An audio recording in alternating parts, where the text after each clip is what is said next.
सभी को नमस्कार। मैं रमन शर्मा आप सभी का अपने YouTube चैनल पर स्वागत करता हूं। अगर आप इस चैनल पर नए हैं तो चैनल को सब्सक्राइब करें, वीडियोस को लाइक, कमेंट और शेयर करें। हमारा उद्देश्य समाज के उन नौजवान साथियों को मुफ्त शिक्षा उपलब्ध करवाना है जो आर्थिक तंगी या अन्य किसी पारिवारिक समस्या के कारण कोचिंग नहीं ले पा रहे हैं। आज हम बायोलॉजी के अंतर्गत श्वसन प्रक्रिया यानी रेस्पिरेटरी प्रोसेस के बारे में पढ़ेंगे, जिसके अंदर हम एक्सटर्नल रेस्पिरेशन यानी बाह्य श्वसन, ट्रांसपोर्टेशन ऑफ गैसेस यानी गैसों का परिवहन, इंटरनल रेस्पिरेशन यानी आंतरिक श्वसन और सेलुलर रेस्पिरेशन यानी कोशिकीय श्वसन के बारे में विस्तार से पढ़ेंगे। इससे पहले हम श्वसन तंत्र यानी रेस्पिरेटरी सिस्टम के बारे में पढ़ चुके हैं, जिसके अंदर मानव शरीर के अंदर जो श्वसन के भाग लेने वाले अंग हैं उनके बारे में हम पढ़ चुके हैं। अब हम जो प्रोसेस होती है श्वसन की उसके बारे में पढ़ेंगे। श्वसन प्रक्रिया क्या होती है या रेस्पिरेशन प्रोसेस क्या होती है, इस पर बात करें तो जो हम सांस लेते हैं, फेफड़ों के अंदर ऑक्सीजन जाती है, फिर उस ऑक्सीजन को हमारा ब्लड लेकर हमारे शरीर के अलग अलग हिस्सों में जाकर छोटी छोटी कोशिकाओं तक पहुंचाता है। फिर वे कोशिकाएं उस ऑक्सीजन और भोजन के पाचन से प्राप्त हुए ग्लूकोज का आपस में क्रिया करवाकर ऑक्सीकरण करती हैं, जिसे फिर उसके बाद उस क्रिया के बाद जो कार्बन डाइऑक्साइड उत्पन्न होती है वो हमारे शरीर से के अलग अलग हिस्सों से हमारे फेफड़ों तक पहुंचती है और फिर वे फेफड़े उस कार्बन डाइऑक्साइड को बाहर निकालते हैं। इस पूरे प्रोसेस को श्वसन प्रक्रिया या रेस्पिरेशन प्रोसेस कहा जाता है, जिसे हम विस्तार के साथ पढ़ते हैं।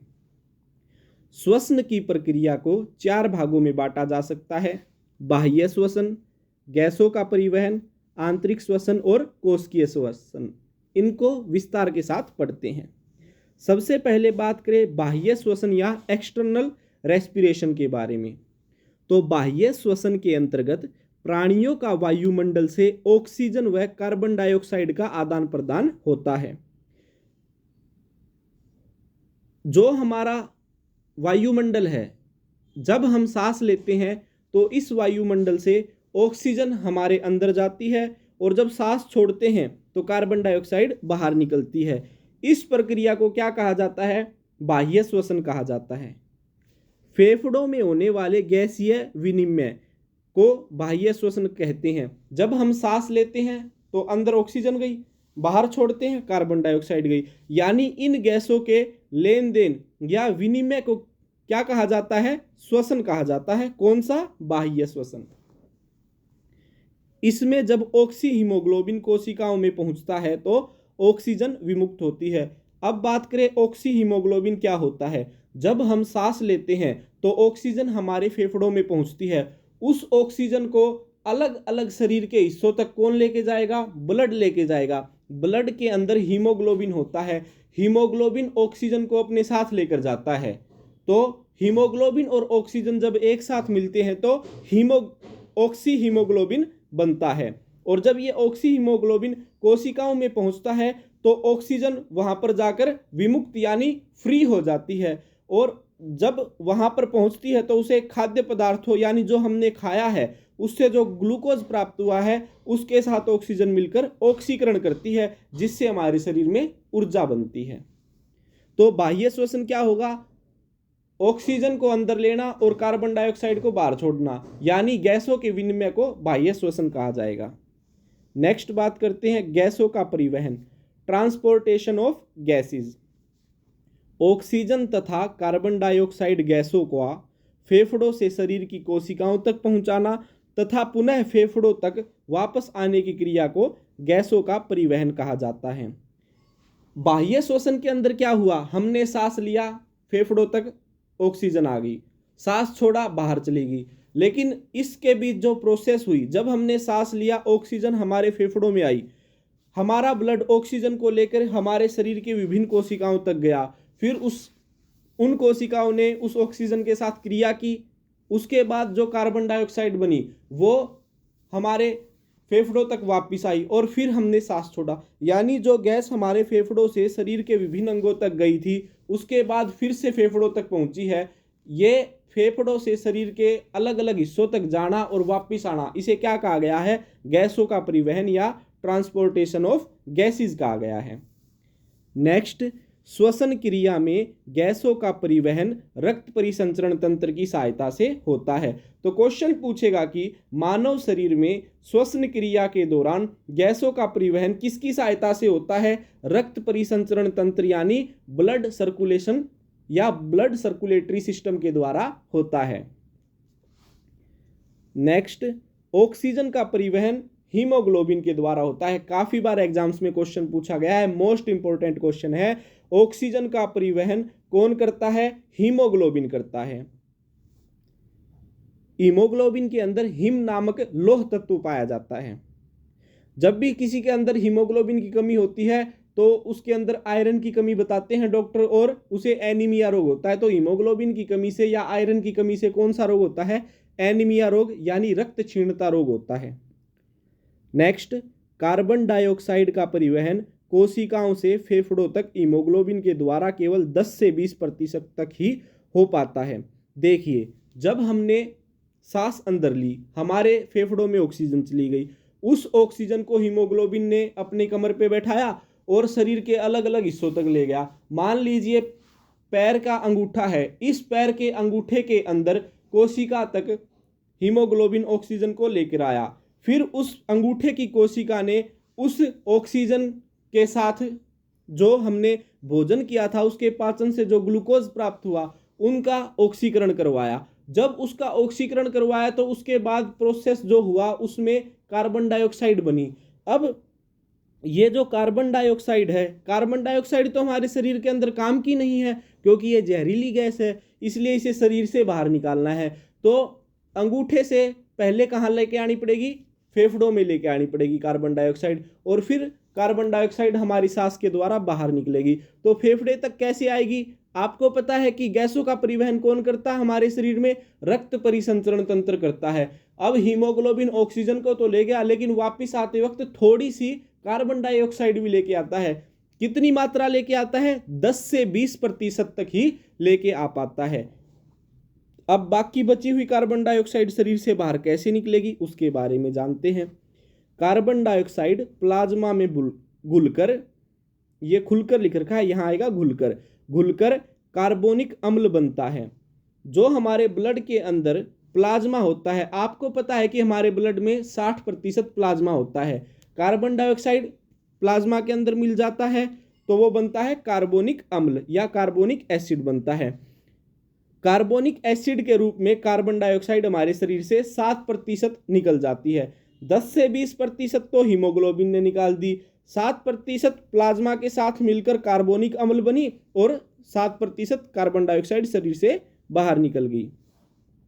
अब बात करते हैं, ये तो मान लीजिए 20% वो, 7 ये 27, बाकी बची वो कैसे निकलेगी? तो कार्बन डाइऑक्साइड का परिवहन सबसे ज्यादा बाइकार्बोनेट्स के रूप में होता है।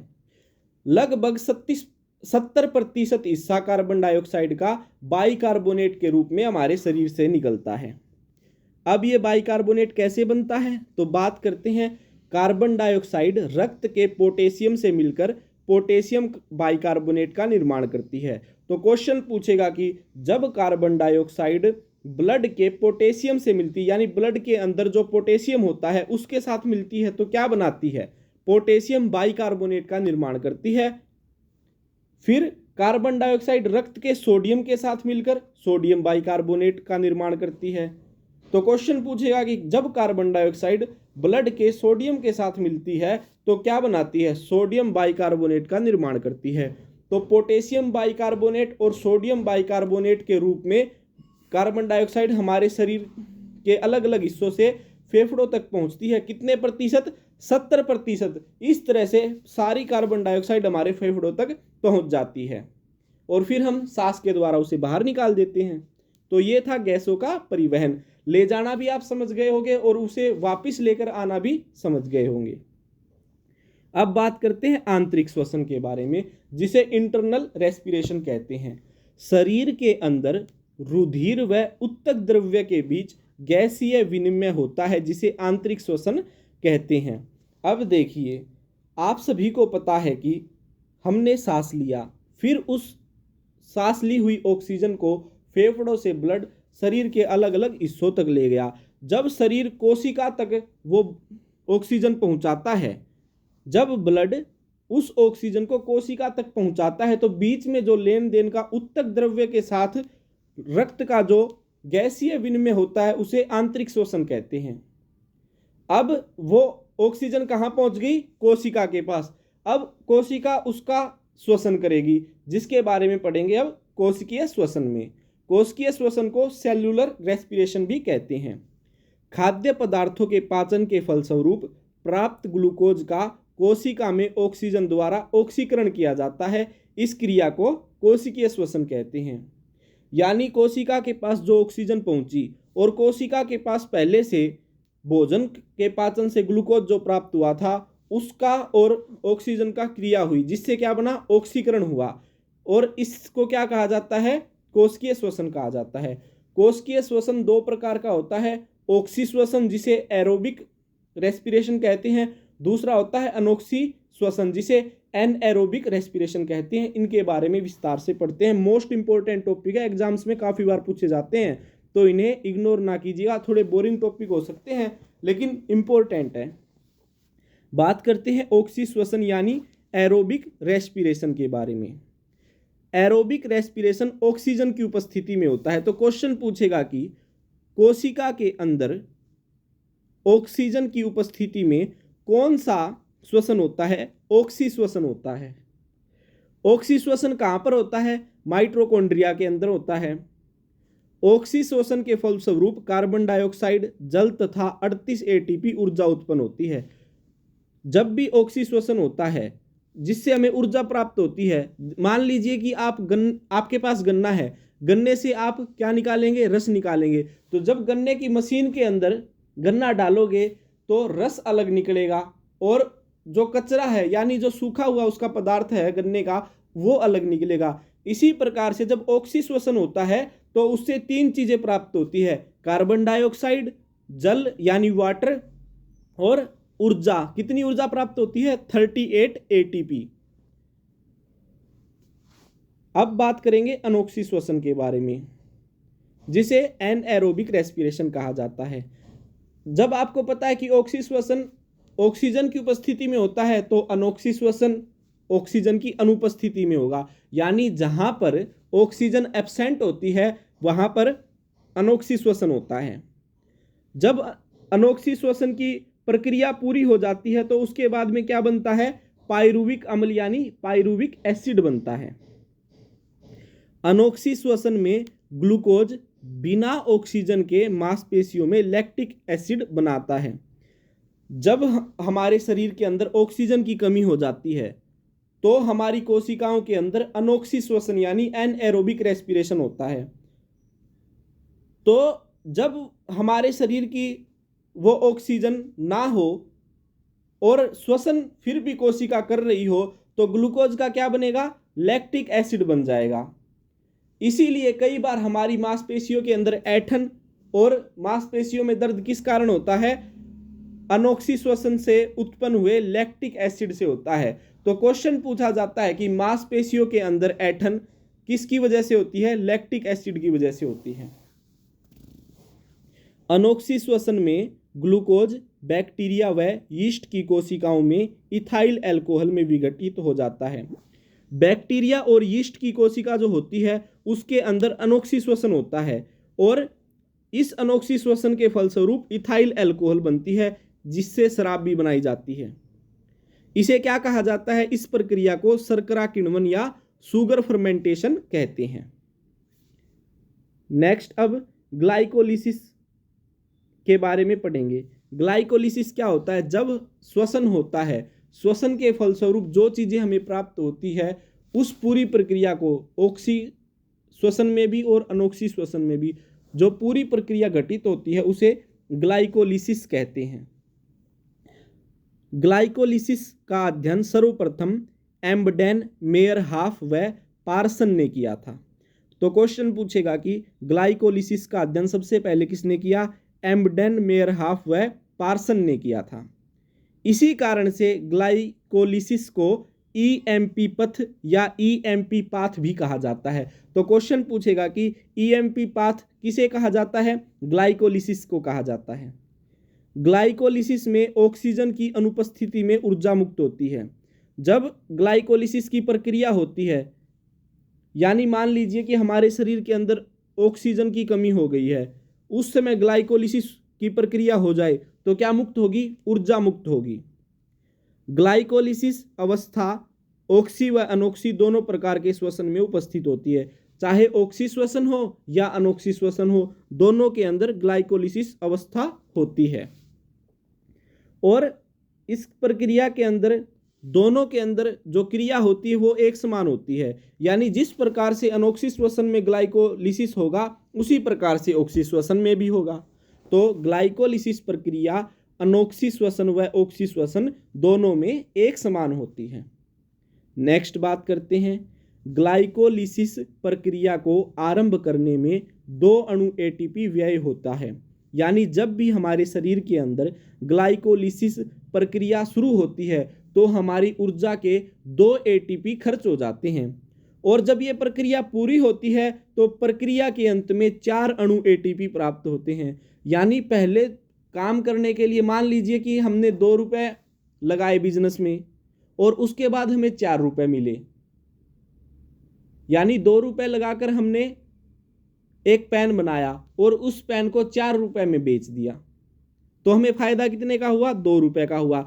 तो इस प्रकार हम कह सकते हैं कि ग्लाइकोलिसिस प्रक्रिया को शुरू करने के लिए 2 एटीपी लगते हैं और जब यह समाप्त होती है तो 4 एटीपी बनते हैं। तो ऊर्जा के 4 एटीपी बने। इस प्रकार से हमारे शरीर को कितने एटीपी का फायदा हुआ? 2 एटीपी का फायदा हुआ। तो ग्लाइकोलिसिस के फलस्वरूप 2 अणु एटीपी प्राप्त होते हैं, अर्थात लगभग 16,000 कैलोरी ऊर्जा प्राप्त होती है। अब इतनी देर से हम एटीपी एटीपी एटीपी कर रहे थे, ये एटीपी है क्या? एटीपी हमारे शरीर के अंदर ऊर्जा मापने की एक इकाई होती है और इस एटीपी की फुल फॉर्म है एडिनोसिन ट्राइफॉस्फेट। कई बार एग्जाम में पूछ लिया जाता है। ग्लाइकोलिसिस में हाइड्रोजन के 4 परमाणु बनते हैं। तो क्वेश्चन पूछेगा कि ग्लाइकोलिसिस अवस्था में हाइड्रोजन के कितने परमाणु बनते हैं? 4 परमाणु बनते हैं। तो आज हमने रेस्पिरेटरी प्रोसेस यानी श्वसन प्रक्रिया के बारे में विस्तार से जाना। आशा करता हूं आपको यह वीडियो पसंद आई होगी। धन्यवाद। जय हिंद, जय भारत।